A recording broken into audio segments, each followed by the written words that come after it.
Jeremy Gaulke, drinking beer and reading poetry, two of man's most genteel pastimes.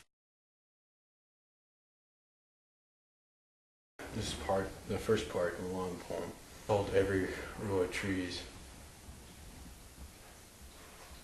Every row of trees made a mouth and a throat, and the fruit and the leaves were gone, and the smell of the dog whose litter had come out in twos and stuck in a tear that killed her, held its hands over anything that could have made a sound. Grass grew thick beneath her there, Holt keeping her noses and tongues from the ground, and it was hers, the row I walked down, tearing in the stink between the trees. I'd come to this orchard on a road that I'd found when a time without water had made a place for fire to clear the massive tumbleweeds that cluttered and covered the way. I'd come with ghost money burning a hole in my pocket for the boy I'd left at the end of a rope 14 years ago in a dream.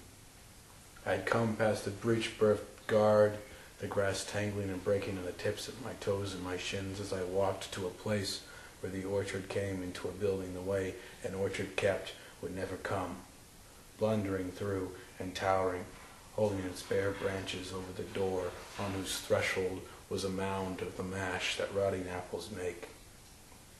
And through and into this I went without a sound to terrify or comfort me,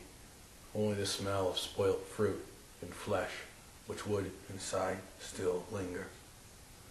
I'd come against the shuddering of myself, forcing foot beyond foot through the unknowable litter beneath me, for the boy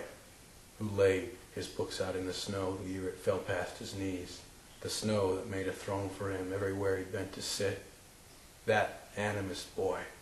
who'd watch the water pluck at the blackberries as it rushed through infinite bramble and culvert filled with snakes and small birds, that boy who brought bricks together to hold tiny fires above the water line and made mass all summer covered in the blood and sap of his holiness, his feet adorned in fungi, his hair tangled in the tender branches of gods, that boy who was taken from the soft, wet places, the emerald.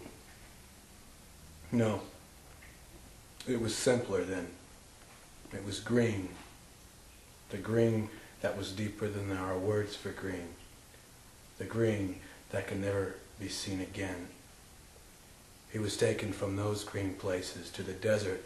and filled with dust and sweat and asthma and wheezed and grew and filled with smoke and smudged away every ritual and all the names of living things he knew, that boy who should be in this place but is gone.